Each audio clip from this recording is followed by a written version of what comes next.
اللہ تعالیٰ نے قرآن پاک میں ارشاد فرمایا کہ وَلَوْ أَنَّ أَهْلَ الْقُرَىٰ آمَنُوا وَاتَّقَوْا لَفَتَحْنَا عَلَيْهِمْ بَرَكَاتٍ مِّنَ السَّمَاءِ وَالْأَرْضِ کہ جب بستی والے، شہر والے، گاؤں والے اور اس کے رہنے والے تمام کے تمام لوگ ایمان لے کر آتے ہیں اور پھر تقوی اختیار کرتے ہیں تو ہم ان پر فتوحات کے دروازوں کو کھول دیتے ہیں۔ لَفَتَحْنَا عَلَيْهِمْ بَرَكَاتٍ مِّنَ السَّمَاءِ، اللہ کی ذات پر ایمان، ملائکہ کے اوپر ایمان، آخرت کے دن کے اوپر ایمان، اور اسی طریقے سے پھر انبیاء کے اوپر ایمان۔ جب تک آپ کامل مومن نہیں بنیں گے تو اللہ کی مدد آپ کے ساتھ نہیں ہو سکتی۔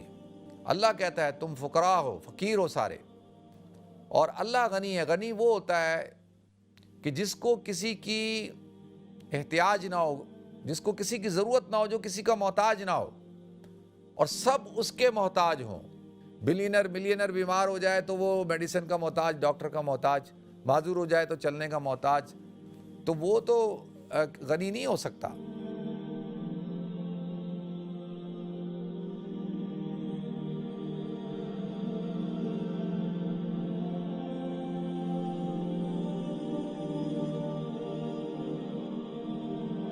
محترم ناظرین کرام، بزرگان دین اور میری عزیز ماؤں اور بہنوں بھائیوں، السلام علیکم ورحمۃ اللہ وبرکاتہ۔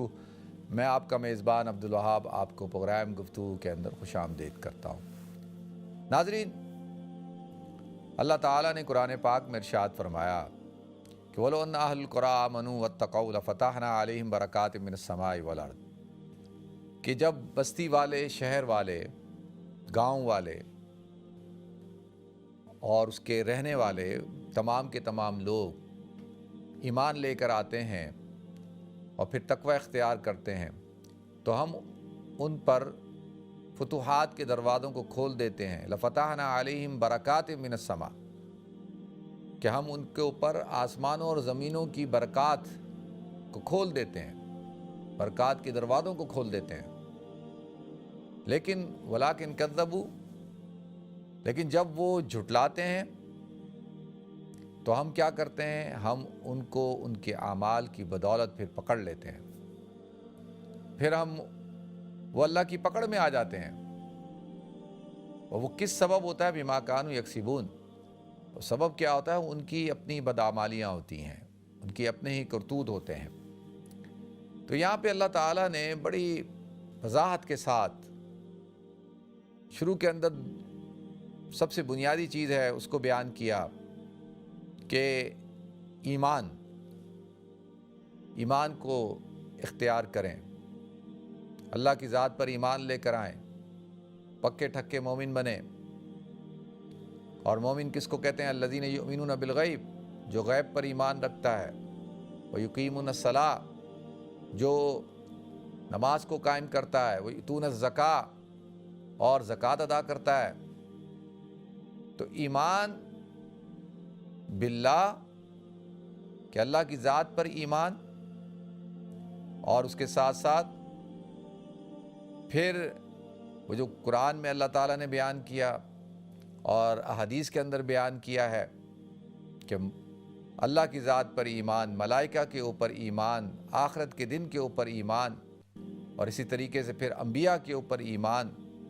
تو یہ جب تک آپ کامل مومن نہیں بنیں گے تو اللہ کی مدد آپ کے ساتھ نہیں ہو سکتی۔ میں ابھی پچھلے دنوں چھٹیوں پہ بچوں کے ساتھ گیا، اسپین کے سفر پہ گیا۔ اسپین جو ہے ہسپانیہ، جس کو الاندلوسیہ، یعنی جو اسلامی تاریخ ہے اس میں جب آپ پڑھتے ہیں تو اس کو الاندلوسیہ کہا جاتا ہے، ہسپانیہ، یا اس کو موجودہ دور میں اسپین کہا جاتا ہے۔ تو یہ پوری ایک ہسٹری ہے، اسلامک ہسٹری ہے، اور بڑے اہم شہر ہیں، مالاگا، قرطبہ، سویل، اور اسی طرح سے غرناطہ۔ تو الحمدللہ بچوں کے ساتھ سفر کیا، اور اس سفر کا مقصد یہ ایجوکیشنل ٹور تھا، اور اس کے اندر یقینی طور پہ ظاہر سی بات ہے جب بچے ہوں گے تو آپ گھومیں گے، پھریں گے، کھائیں گے، پیئیں گے بھی، لیکن جتنی بھی جو اٹریکشن تھی وہ ساری کی ساری ہسٹوریکل اٹریکشن تھی، اور ان کا تعلق جو تھا وہ اسلام اور مسلمانوں سے تھا۔ اور اس کے اندر بنیادی جو میرا مقصد تھا وہ یہ کہ بچوں کو لے جا کر دکھایا جائے، بتایا جائے کہ بھئی کس طرح سے مسلمانوں نے اس ملک کے اندر ایک عظیم الشان سلطنت قائم کی، اور جس کا ویسٹ کی سویلائزیشن کے اندر ایک بہت بڑا کنٹریبیوشن ہے، بلکہ میں اگر یہ کہوں کہ ویسٹ نہیں، پوری دنیا کی سویلائزیشن کے اندر جو ہے، ویسٹ نہیں پوری دنیا میں جو آپ کو آج جو سویلائزیشن نظر آ رہی ہے اس میں ہسپانیہ کے مسلمانوں کا ایک بہت بڑا کنٹریبیوشن ہے۔ اور یہ تو آخری، یعنی میں وہ پوری تفصیل سے آپ حضرات کے سامنے اس کا تذکرہ نہیں کروں گا، ہاں یہ ضرور عرض کر دوں کہ best way to educate your children تو تھرو ٹریولنگ ہے۔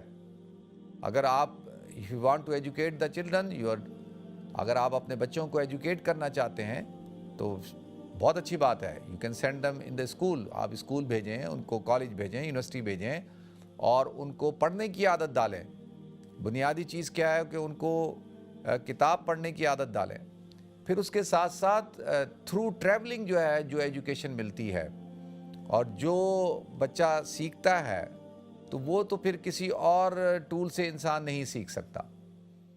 تو عام طور پر ہمارے ہاں ایک کانسیپٹ ہے نا، یہ میں ضمناً کیونکہ چھٹیاں ہیں بچوں کی اس لیے بات کر رہا ہوں کہ ہم بچوں کو مختلف جگہوں پہ لے کے جاتے ہیں۔ ہمارے کچھ دوست احباب ہیں، وہ کسی ریزورٹ میں چلے جاتے ہیں اور وقت ریزورٹ میں ہی گزارتے ہیں۔ وہ کہتے ہیں آل انکلوسیو ہے کہ جی کھانا پینا اور جی ہر چیز وہیں ہے، بس ایک ہفتہ وہاں رہ کے آ گئے۔ کوئی انطالیہ چلا گیا، کوئی شرم الشیخ چلا گیا، کچھ شرم الشیخ ہی جا رہا ہے ہمیشہ۔ اس سے پوچھو کہاں جا رہے ہو، وہ ہمارا ایک دوست ہے، وہ ہمیشہ جو ہے وہ کدھر جا رہا ہوتا ہے، وہ بچے اٹھاتا ہے دبئی چلا جاتا ہے۔ تو اس سے پوچھو بھئی یار دبئی کیا لینے کے لیے جاتے ہو تم، وہاں کیا ہے؟ تو بس وہ کہتا ہے بھئی دبئی چلے جاتے ہیں۔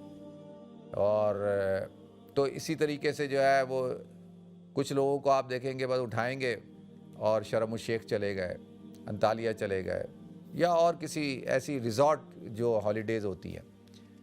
تو میں پرسنلی یہ سمجھتا ہوں ٹھیک ہے وہ بھی آپ کریں، اس میں کوئی منع نہیں ہے، لیکن بچوں کو آپ ہسٹوریکل پلیسز پہ لے کے جائیں، آپ ان کو جو ہے وہ دکھائیں۔ اچھا وہ اس کے لیے جو بچوں کی جو ایج ہونی چاہیے وہ یہ نہیں کہ بھئی 5 سال کا بچہ، 7 سال کا بچہ، وہ 5 سال اور 7 سال کے بچے کو تو لیگو لینڈ لے کے جائیں، آپ کسی تھیم پارک میں لے جائیں، اس کو تو وہی کہیں پہ جو لوکل جو ہے وہ آج کل جگہ جگہ پہ وہ فن فیئر ہیں وہاں لے جائیں آپ، وہ تو وہاں خوش ہوگا نا، جہاں بتیاں نظر آئیں گی، جہاں چھوٹی گاڑیاں نظر آئیں گی، جہاں اس کو جھولے نظر آئیں گے، تو اس نے تو وہیں جانا ہے نا، تو اس کو تو وہاں لے کے جائیں آپ، اور اس کا بچپنا ہے۔ لیکن جب بچے بڑے ہو جائیں، 15 سال، 16 سال، 17 سال، 18 سال، 19 سال، تو پھر آپ ان کو ان کا ٹیسٹ بھی چینج ہو جاتا ہے نا، اب ان کو ان جگہوں پہ اٹریکشن نہیں ملتی، اور وہ اب یہ پارک میں جا کے جھولنے کے شوقین نہیں ہوتے، تو اب آپ پہ ہے کہ آپ ان کو اب کس طرف لگاتے ہیں۔ تو میں جو اسپین جا رہا ہوں، میں خود تو تقریباً 8-9 سال ہو گئے مجھے جاتے ہوئے، اور کئی دفعہ میں جا چکا ہوں۔ تو اس دفعہ جو بچوں کو لے کے گیا تو اس میں مقصد یہی تھا کہ اب بچوں کی عمر بڑی ہے، اور ان کو قرطبہ میں، مسجد قرطبہ کے پاس ٹھہر کے، اور یعنی وہاں رات دن ٹھہر کے اس جگہ، ان گلیوں میں، ان جو کوارٹرز تھے، وہ جو وہاں پہ کوٹ یارڈز ہیں، ان کے اندر پھر کے ان کو ایک ایک چیز جو ہے وہ بڑے اچھے طریقے سے جو ہے سمجھانی ہے، اور ان کے دلوں میں اور دماغوں میں سوال کو ڈالنا ہے تاکہ وہ سوال کریں۔ تو یہ تو میں ضمناً عرض کر رہا ہوں کہ بھئی اس طریقے سے آپ ایک بہترین وے ہے، آپ اپنے بچوں کو ایجوکیٹ کر سکتے ہیں، اور وہ پھر ان کے دماغ کے اندر یہ بات بیٹھ جائے گی۔ تو میں عرض کر رہا تھا کہ ہم جب جمعے کی نماز پڑھنے کے لیے، جو غرناطہ کی واحد مسجد ہے، جامع مسجد ہے بہت بڑی، تو ہم وہاں گئے نماز پڑھنے کے لیے، تو امام صاحب نے بڑی اچھی تقریر کی۔ ان کا جو پہلا خطبہ تھا وہ اس کے اندر انہوں نے آیت پڑھی یا ایھا الناس انتم الفقراء الی اللہ واللہ هو الغنی الحمید، اے لوگو تم فقیر ہو اللہ کے نزدیک، یعنی اللہ کے مقابلے میں تم سب فقیر ہو، انتم الفقراء الی اللہ واللہ هو الغنی الحمید، اللہ غنی ہے حمید ہے۔ ان یشاء یذھبکم ویأتی بخلق جدید، اگر وہ چاہے تو ان یشاء یذھبکم، وہ تمہیں لے جائے، ویأتی بخلق جدید، ایک دوسری مخلوق کو لے کر آئے، وما ذلک علی اللہ بعزیز، اور اللہ کے اوپر یہ کوئی مشکل نہیں ہے، اللہ پہ کوئی غالب نہیں ہے۔ تو ایک تو یہ آیت پڑھی، اور اس کے اندر انہوں نے بنیادی طور پر اس بات کو بیان کیا کہ تم سب فقیر ہو، سب محتاج ہو، انسان تو سارے محتاج ہیں، انسان کی اپنی حیثیت کیا ہے؟ اللہ کہتا ہے تم فقراء ہو، فقیر ہو سارے، اور اللہ غنی ہے۔ غنی وہ ہوتا ہے کہ جس کو کسی کی احتیاج نہ ہو، جس کو کسی کی ضرورت نہ ہو، جو کسی کا محتاج نہ ہو، اور سب اس کے محتاج ہوں، سب کی حاجتوں کو وہ پورا کرتا ہو، اصل غنی وہ ہوتا ہے۔ تو سب سے بڑا غنی تو اللہ ہے، اللہ ہی جو ہے غنی نا، میں اور آپ غنی کیسے ہو سکتے ہیں؟ ہم تو اپنی ایک ایک چیز میں محتاج ہیں، ہم بلینر ہوں ملینر ہوں پھر بھی ہم محتاج ہیں۔ ملینر بیمار ہو جائے تو وہ میڈیسن کا محتاج، ڈاکٹر کا محتاج، معذور ہو جائے تو چلنے کا محتاج، تو وہ تو غنی نہیں ہو سکتا۔ تو اللہ کہتا ہے کہ میں غنی ہوں، تم فقیر ہو، اور ان یشاء یذھبکم ویأتی بخلق جدید وما ذلک علی اللہ بعزیز۔ تو اللہ کا ایک دستور ہے کہ جب انسان اپنے منصب پر نہیں رہتا، اپنی ڈیوٹی کو صحیح انجام نہیں دیتا، تو اللہ تعالیٰ پھر اس کو ہٹا دیتا ہے اور کسی دوسرے کو لے کر آتا ہے، کسی دوسری مخلوق کو لے کے آئے گا، دوسری قوم کو لے کے آئے گا۔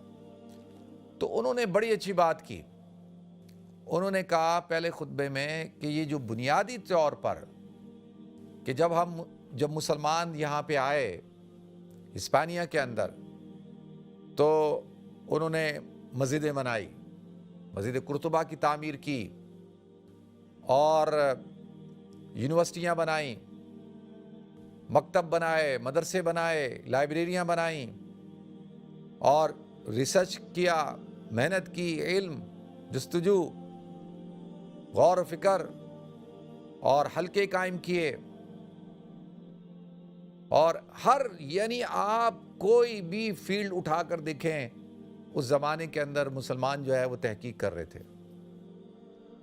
آپ اگر سائنس سے اٹھائیں تو میڈیکل سائنس سے لے کر علم الطبیعات تک، علم الطبیعات سے لے کر علم الزراعت اور فلاح تک، یعنی جو زراعت اور یہ جو شعبہ ہے جس کو ہم ایگریکلچر کہتے ہیں، تو اس کے اندر انقلاب برپا کر دیا کہ دنیا کے اندر جب مسلمانوں کا جب کنٹرول تھا، جب مسلمانوں کی حکومت تھی، تو زعفران جس کو وہاں پر جو ہے اس کی کاشت کی گئی، اور آج زعفران جو ہے دنیا کی بیسٹ زعفران آپ کو کہاں ملتی ہے؟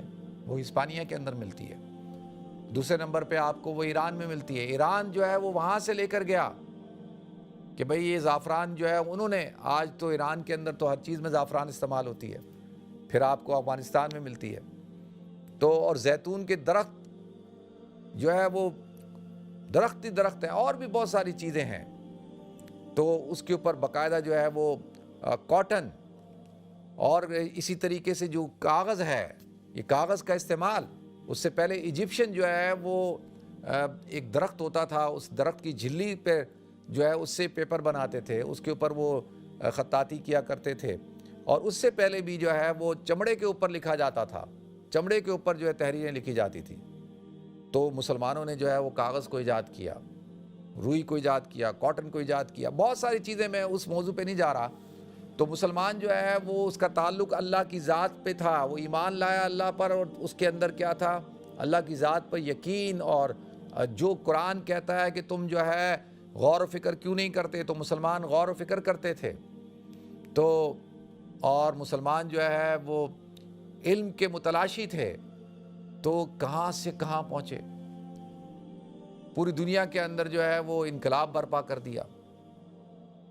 تو پہلے تو اس میں انہوں نے کہا کہ بھئی دیکھو، اپنے آپ کو محتاج سمجھتے ہوئے، اللہ کے بندے سمجھتے ہوئے، اور اس طریقے سے محنت کی تو اللہ تعالیٰ نے کہاں سے کہاں پہنچایا. اور پھر جب بے قدری پہ آ گئے, ناقدری کے اوپر آ گئے, پھر جب آپس کے اندر جو ہے وہ جھگڑے شروع کر دیے, اور جو ہے وہ ہر شخص جو ہے اپنے آپ کو بڑا سمجھنے لگا, جب خوشحالی آ جاتی ہے, پیسہ آ جاتا ہے, تو انسان کیا کرتا ہے؟ انسان اس پیسے کو ضائع کرتا ہے, اس پیسے کو عیاشی کے اوپر خرچ کرتا ہے, شراب پی رہا ہے, زنا کر رہا ہے, عورتوں کے اوپر, رقاصاؤں کے اوپر, اور جو ہے وہ جوا کھیل رہا ہے, اور بڑے بڑے پیلیسز بنا رہا ہے, ضرورت نہیں بھی ہے پیلیسز بنا رہا ہے. تو انہوں نے کہا کہ ابتدا 7/11 جب میں فتح ہوا اسپین, اور پھر مسجد قرطبہ بنی, اور ابتدا مسجد قرطبہ اللہ نے اس کو بھی قائم رکھا, اور 1492 میں جب اسپانیہ غرناطہ فال کر گیا تو اللہ تعالیٰ نے الحمرا پیلس کو بھی قائم رکھا. قرطبہ مسجد بھی قائم ہے, اگرچہ وہ ابھی کیتھیڈرل ہے, چرچ ہے, لیکن مسجد تو قائم ہے نا, محراب ہے, اندر سب کچھ ہے, وہ ساری چیزیں اس کے اندر موجود ہیں. تو اللہ نے اس کو بھی قائم رکھا. باقی ساری مسجدیں ختم, سب کچھ ختم, صفحہ ہستی سے مٹا دیا گیا, یا ان کو گرجا گھروں میں تبدیل کر دیا گیا. لیکن اللہ تعالیٰ نے مسجد قرطبہ کو قائم رکھا, اور اس کے لیے کیا سبب بنایا وہ میں انشاءاللہ کسی دن آپ کو تفصیل کے ساتھ بتاؤں گا. تو اور اللہ تعالیٰ نے جو ہے وہ الحمرا پیلس کو جو ہے وہ قائم رکھا. یہ کیوں؟ یہ بتانے کے لیے کہ دیکھو, جب تمہاری ابتدا جو ہے وہ کیا ہو, جب ایک انسان جو ہے وہ اللہ کی ذات پر یقین رکھتا ہے, ایمان والا ہوتا ہے, متقی ہوتا ہے, پرہیزگار ہوتا ہے, اور علم اور عمل پر یقین رکھتا ہے, اور ریسرچ کے اوپر یقین رکھتا ہے, محنت کے اوپر یقین رکھتا ہے, تو اللہ تعالیٰ اس کے اوپر اپنی برکات کے دروازوں کو, فتوحات کو کھول دیتا ہے. لَفَتَحْنَا عَلَيْهِمْ بَرَكَاتٍ مِّنَ السَّمَاءِ, آسمانوں سے, زمین سے اللہ تعالیٰ ان کے لیے جو ہے وہ کیا کرتا ہے, برکتیں ہی برکتیں ہوتی ہیں. لیکن کیا وَلَٰكِن كَذَّبُوا, پھر لوگ کیا کرتے ہیں, پھر جھٹلانا شروع کر دیتے ہیں. پھر جو ہے وہ انسان دنیا پرست ہو جاتا ہے, عیش پرست ہو جاتا ہے, آرام, یعنی اس کے اندر جو ہے وہ کمفرٹ زون میں رہنا چاہتا ہے, آرام طلبی آ جاتی ہے اس کے اندر. وہ محنت سے بھاگتا ہے, وہ علم سے بھاگتا ہے. ایسی علامہ اقبال نے جو یہ تو نہیں کہا تھا نا, وہ علم کے موتی کتابیں اپنے آبا کی, جو ان کو دیکھیں یورپ میں تو دل ہوتا ہے سی پارا. تو کتابیں اپنے آبا کی, کون سی آبا کی کتابیں؟ یہ ساری, یہ کتابوں کا پورا ترجمہ کیا گیا, اور جو ہے وہ اس کو رومنز کے اندر اور مختلف لینگویجز کے اندر اس کی ٹرانسلیشن کر کے, اور اس پر پھر ریسرچ اور تحقیق کر کے جو ہے وہ دنیا کہاں سے کہاں پہنچ گئی. اور ہم جو ہے وہ کہاں پر پستی کے اندر. یعنی آج یہ حال ہے, دنیا کا واحد ملک جو اسلام کے نام پر بنا, اس کے اندر جو ہے لوگ بجلی کے بل جلا رہے ہیں.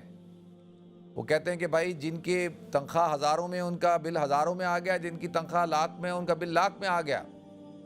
تو وہ سمجھ نہیں لگ رہی کہ نہ بجلی ہے, نہ پانی ہے, نہ گیس ہے, نہ ہاسپٹلز ہیں, نہ اسکول ہیں, نہ روڈیں ہیں, کچھ بھی نہیں ہے.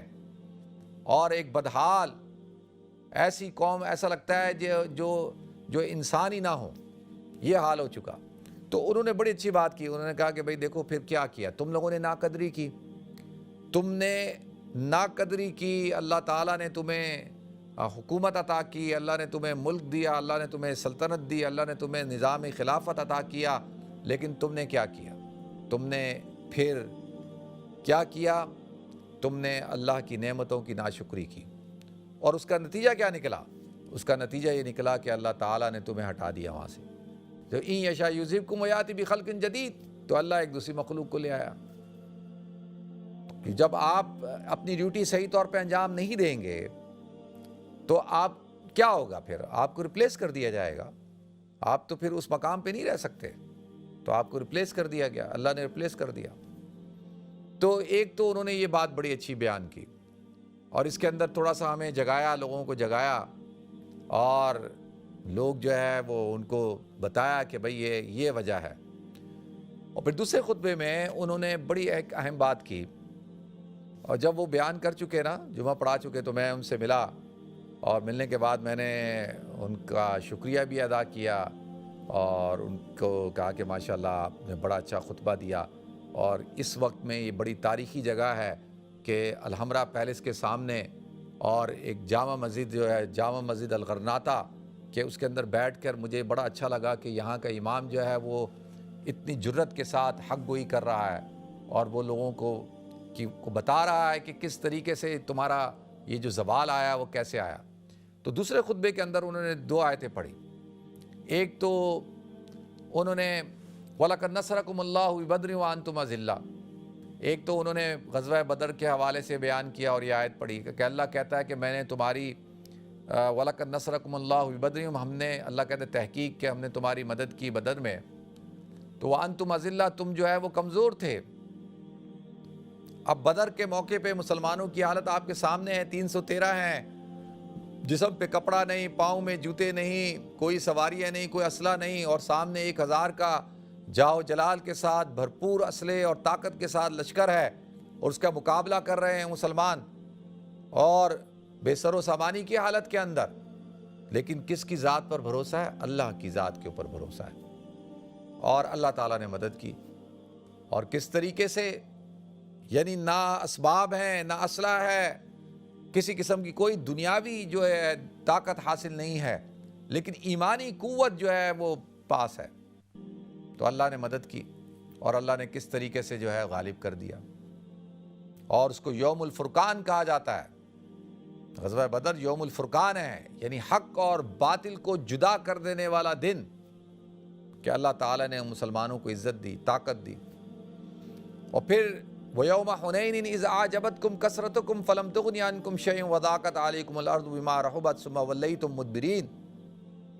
پھر کہا کہ دوسری آیت یہ پڑھی کہ دیکھو حنین کے موقع کے اوپر، غزوہ حنین کے موقع پر جو نوجوان صحابہ نئے نئے مسلمان ہوئے تھے، ان کو اپنی طاقت پر گھمنڈ، اپنی کثرت کے اوپر، تو اللہ تعالیٰ نے بتایا کہ بھائی تم آج اپنے زور بازو پر جب بھروسہ کر رہے ہو، اللہ کی مدد سے ہٹ رہے ہو، اور اب دیکھ رہے ہو کہ آج ہم کثیر ہیں، ہم طاقتور ہیں، تو آج ہمیں کون شکست دے گا؟ تو اللہ نے شکست دے دی، اللہ نے بتا دیا۔ تو کہا کہ یہ اصل میں مسلمان چاہے کتنا طاقتور کیوں نہ ہو جائے، وہ دنیا کا طاقتور ترین ملک ہو، یعنی سپریم اس کے پاس کوالٹیز ہوں، وہ ایٹمی پاور ہو، سپر پاور ہو، لیکن پھر بھی وہ یقین کس پر کرتا ہے؟ اللہ کی ذات پہ کرتا ہے۔ اس کا بھروسہ کس پر ہوتا ہے؟ اپنی ذات پہ نہیں ہوتا، اللہ کی ذات پر ہوتا ہے، اور اس کے اندر عاجزی ہوتی ہے، انکساری ہوتی ہے، تواضع ہوتا ہے، کبر نہیں ہوتا، تکبر نہیں ہوتا، تفاخر نہیں ہوتا۔ یہ اللہ کو یہ باتیں پسند نہیں ہیں، تو پھر اللہ کی مدد ان کے ساتھ ہوتی ہے۔ تو اب یہ کہ آج کا مسلمان بھائی کیوں، دیکھیں نا، آج کا جو مسلمان ہے وہ مایوسی کا شکار ہے۔ آج آپ اگر اٹھا کر دیکھیں تو ہم مسلمان ابھی تک اپنی معاش کے چکر سے نہیں نکل سکے، ابھی تک ہمارا جو ہے وہ روٹی کا مسئلہ حل نہیں ہوا، تو آپ مجھے بتائیں کہ ہم نے کہاں قوموں کی رہنمائی کرنی ہے؟ ہر چیز کو ہمارے ہاں ایک طبقہ بیٹھتا ہے، وہ کہتا ہے کہ جی انڈیا چاند پہ پہنچ گیا، اور یہ مولوی جو ہے ابھی تک جو ہے یہ کس کی بات کرتے ہیں؟ نماز کی بات کر رہے ہوتے ہیں۔ یہ مولوی ابھی تک کہتے ہیں مسواک کرنا سنت ہے، اور یہ مولوی جو ہے ابھی تک مسجد سے نہیں نکل سکے، دنیا کہاں سے کہاں پہنچ گئی۔ تو اب سوال یہ اٹھتا ہے کہ بھئی مولوی کا تو کام ہی یہی ہے نا کہ وہ نماز پڑھائے گا، وہ آپ کو قرآن پڑھائے گا، وہ آپ کے جنازے پڑھائے گا، وہ آپ کے نکاح پڑھائے گا، وہ آپ کی دینی رہنمائی کرے گا، لیکن وہ جو آپ نے جو یونیورسٹیاں بنائیں، آپ نے جو کالجز بنائے ہیں، اور آپ نے جو بڑے بڑے ادارے بنائے ہیں، تو یہ کام تو ان کا تھا، یہ تو انہوں نے چاند پہ پہنچنا تھا نا، ہم نے تھوڑی پہنچنا تھا، ہم نے تو کبھی دعویٰ بھی نہیں کیا۔ بھئی کوئی عالم یہ دعویٰ تو کرتا نہیں ہے، اس کا یہ دعویٰ تو ہے نہیں، تو بھئی وہ تو آپ نے پہنچنا تھا، یہ تو آپ کا فیلئر ہے، ملک تو آپ چلا رہے ہیں، سارا نظام تو آپ کے پاس ہے، تو پھر کیوں یہ بدحالی ہے، فقر و فاقہ ہے، یہ انتشار ہے، فساد ہے، کیوں ہے؟ تو اس کے پر غور فکر کرنے کی ضرورت ہے۔ اللہ تعالیٰ ہم سب کو